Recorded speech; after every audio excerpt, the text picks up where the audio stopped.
የአዴ እናት አዴና ዴቭ እንደሚጋቡ ሰማች። በሰማችበትም ሰዓት እኔ ሞቼ ነው ወይስ እኔ ቆሜ ነው የምታገባው? በአንድ ቤት ሁለት አፍቃሪዎች እንዴት ይሆናሉ? በማለትም የአዴም እናት በጣም ተናዳለች ማለት ነው። አሰላሙ አለይኩም ወራህመቱላሂ ወበረካቱ። ሰላም ጤና ይስጥልኝ። የተወደዳችሁ የተከበራችሁ የቻናሌ ቤተሰቦች ሰላም እዝነት ፍቅር አይለያችሁ እያልኩኝ ቤተሰቦቼ ቪዲዮን በላይክ ጀምሩት ማለት ነው። ለቤቴ አዲስ የሆናችሁ ደውል ምልክቷን ማጥቆሩን እንዳረሱ እያልኳችሁ ቤተሰቦቼ እንግዲህ ዛሬ ይዤላችሁ የመጣሁት ሰራተኛው አደይ ክፍል 168 ነው ይዤላችሁ የመጣሁት ማለት ነው።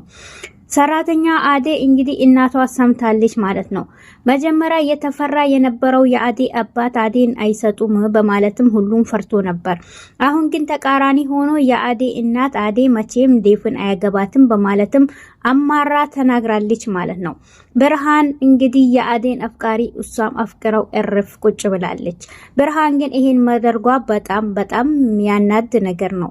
ሆኖም ግን አዴ ይሄን ነገር በመስማቷ መሰለኝ ወደ ኋላ ለመሸሽም የሞከረችው። ብርሃን ቀን ለሊት እንግዲህ በቀን የጀመረች እንግዲህ ማልቀሷን ቀጥላለች። የብርሃን እናትም በጣም ግራ ተጋብታለች። ግራ በተጋባችበትም ሰዓት ቁጭ ብላ ብርሃን እያለቀሰች ታገኛታለች። ምን ሆነሽ ነው? ለምንድን ነው የምታለቅሺው? ስትላት አጎቴ ነው በማለት ትነግራታለች። ይሄንንም የነገራት የሷ አጎት አዴን ዴቭ እንደሚያገባት ነው።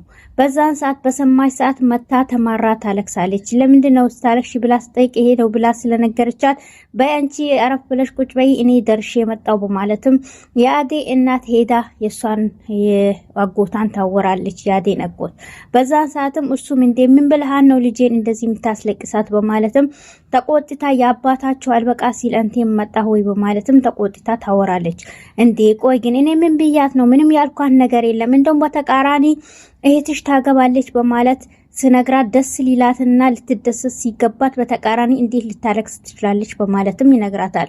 እንዴ ይሄ ነገር ወዴት እያመራ ነው? እኔ ሳልሰማ ሁላችሁም ሰምታችሁ የአዴ ነገር እውነት ነው ማለት ነው በማለትም የአዴም እናት ታወራል።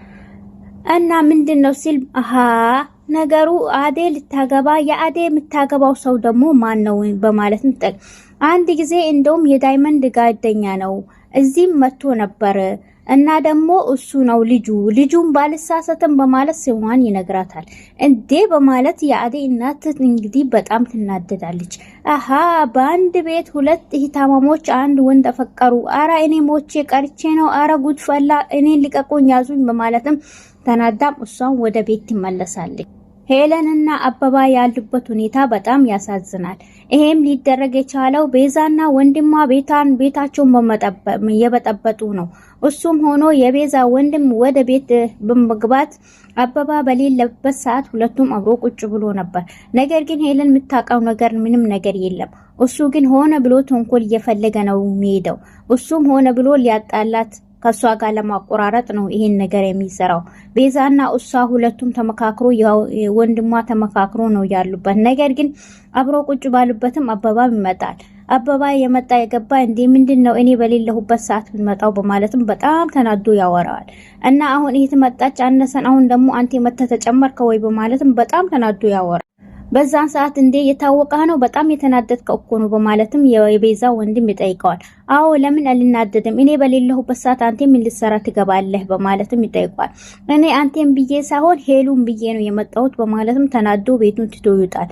ቤቱን ከሆነ ይወጣልሃል በማለት ትቶት ይወጣል። በዛን ሰዓት እንዴ እኔ የሚለው ግን እኔ እኮ ሳይሆን ሄሉን ፈልጌ ነው የመጣሁት ብሎ ነው የተናገረው። ይሄ ነገር ወዴት እያመራ ነው በማለትም እሱን ይጠይቃታል።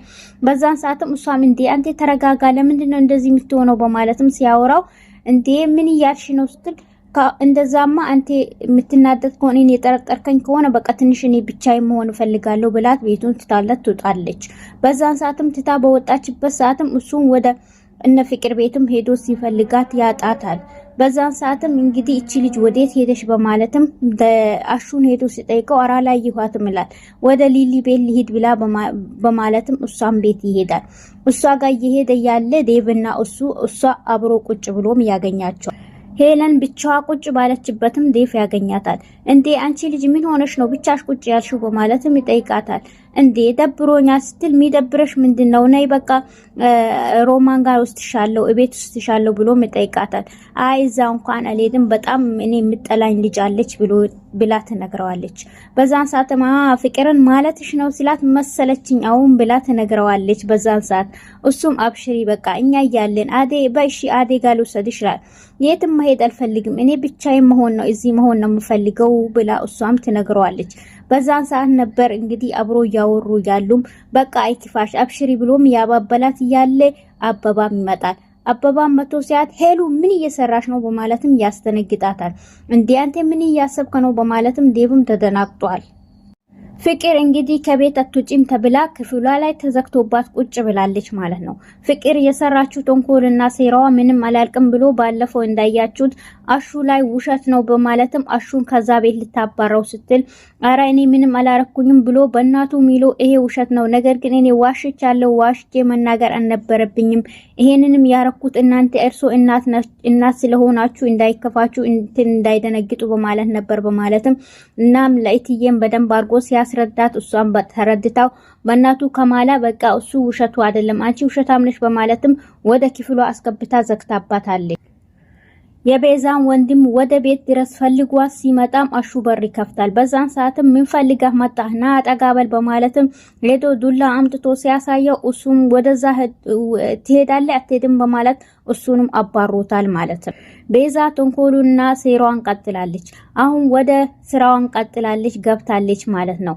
በስራዋን የዛሬ ጀምራ ቀጥላለች። ነገር ግን ዳይመንድ ወደዛ ከዶክተሩ ጋር አብሮ በሄዱበትም ሰዓት ዳይመንድ ያገኛታል። አንቺን ደግሞ እዚህ ማን አመጣሽ? አሁን ደግሞ ብለሽ እዚህም ገባሽ ተንኮልሽና ሴራሽ አላልቅም ሲልሽ በማለትም ያዋራታል። አረ ዳይመንድ እኔ ለታዋርደኝ አፍህን ዝግታና ዝም በልና የመጣህበት ይሄ የስራ ቦታ ነው ትሏለች። አንቺም ደግሞ ምን ስራ ነው ትያለሽ? የሰራሽውን ሁሉ ተንኮልና ሴራ ጠፍቶ ነው። አሁን ደግሞ ምን ልትሰሪ ነው እዚህ የመጣሽም ብሎ እሱም ነይ ውጪ ከዚህ ብሎ የያዛት ዶክተሩ ይገባል። ምንድነው ብሎ ዳይመንድ እንዴ ምንድነው ብሎ እሱም ይነግራቸዋል። ቤዛ አንቺ ውጪ እኔ ዳይመንድን አናግረዋለሁ ብሎ ይጠይቃታል።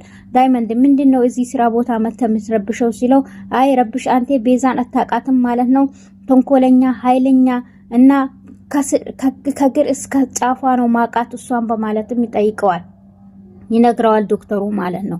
እንዴት ሲለው እሷ ኃይለኛ ተንኮለኛ ሴረኛ ማሰራው ማትገባበት ነገር የለም በኃይለኛ ተንኮለኛና ኃይለኛ በጣም መጥፎ ሰው ነች ብሎም እኔ አሁን ማቃት ያሁን የድሮ ቤዛን ሳይሆን ያሁኑን ቤዛ ነው ማቃው። ስለዚህ ካሁን በኋላ እንደዛ አይነት ነገር የለም ብሎም ይነግረው። አይ እናንተ ሁለታችሁ ተግባብታችኋል ማለት ነው በማለትም የዳይመንድን ንግግር ታቆታላችሁ። በዛን ሰዓትም በዳይመንድ ካሁን በኋላ እኔ ማቃት እሷ እንጂ የድሮ አይደለችም፣ ስለዚህ ተረጋጋ በማለትም ይጠይቀዋል። እንግዲህ ቤዛን ለማንኛውም ተጠንቀቃት ይለዋል።